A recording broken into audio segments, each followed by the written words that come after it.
Today, I want to talk about something that impacts a lot of drivers in the trucking community, the SAP program. What is it? How does it work? And why many drivers feel like no one can get a job after it. From the driver's seat to the mic, welcome to Full Tank with E.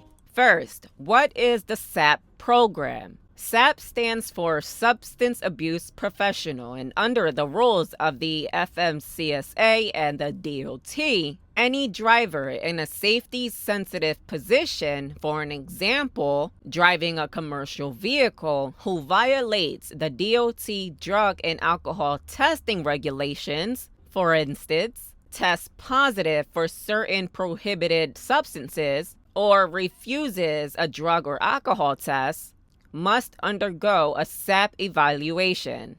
A certified SAP will evaluate the driver, determine whether treatment or education is required, and then guide the driver through a return to duty process before they can legally resume driving those safety-sensitive duties.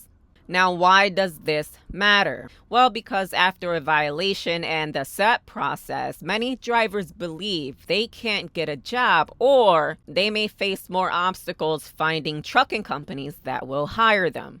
Let's break down why that happens. When you have a DOT violation related to drugs or alcohol, the SAP process can be very lengthy. There's the initial evaluation, possible treatment or education, then a successful return to duty test. And then there's follow-up testing for a period of time, which could be anywhere between 12 months to 60 months, depending on the SAP's decision, before full clearance. Now, because of that record, many carriers will list no SAP drivers or SAP not available in their job postings. One industry commentator explained that some companies view the history as a higher risk or a longer compliance overhead. Also, drivers who've completed the SAP process must often show proof of compliance, the return to duty negative drug tests, and a SAP's documentation, which can create administrative and timing hurdles that delay job placement. Finally, there's the perception and sometimes reality that companies which are SAP-friendly may still impose extra requirements or treat those drivers as lower priority versus clean drivers. So yes, the feeling that no one can get a job after SAP is based on real challenges, but it's not hopeless. There are steps you can take and ways to improve your odds.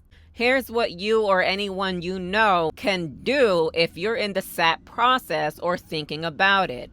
You want to complete the SAP process thoroughly. First, if you're required to see a SAP, make sure you attend the evaluation, follow the treatment or education plan, pass the return to duty test, and stay compliant with follow-up testing. Without that, you won't be legally cleared to be behind the wheel in safety-sensitive duties. Get and keep all of your documentation.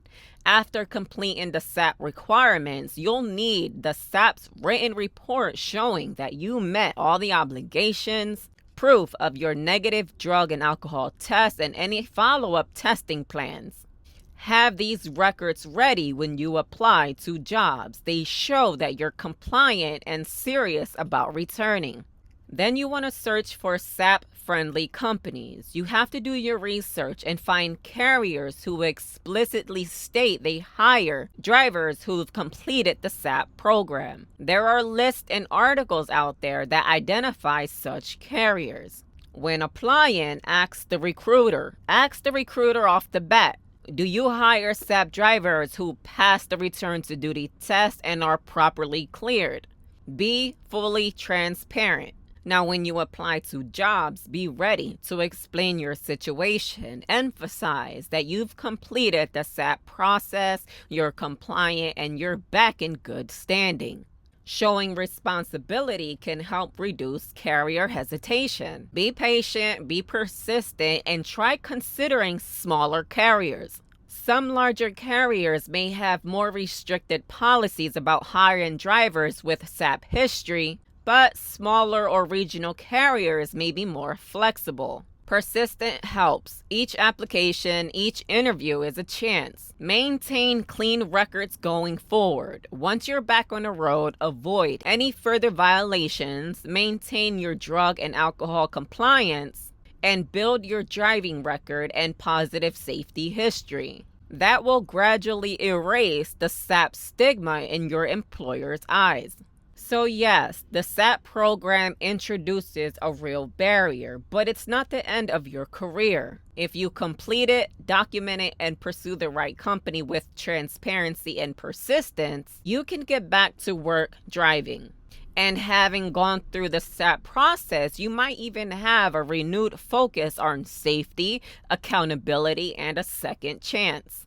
Now, here are some companies that showed up repeatedly on lists of SAP-friendly carriers: Stevens Transport, USA Truck, Everett Express, Western Express, Sierra England, Prime, Werner Express, Trans Am Trucking, Knight Transportation, Navajo Express, Carvana, Carolina Cargo, and I'm sure there's many more out there. Again, you want to do your research. Now, my best advice is, if you want to get into truck driving, stay clear from any prohibited substance that may interfere with your CDL. If you find yourself being someone who consistently uses such substances, then trucking might not be for you. Be honest with yourself on what you really want to give up for the career you choose to go with. Until next time, stay safe out there.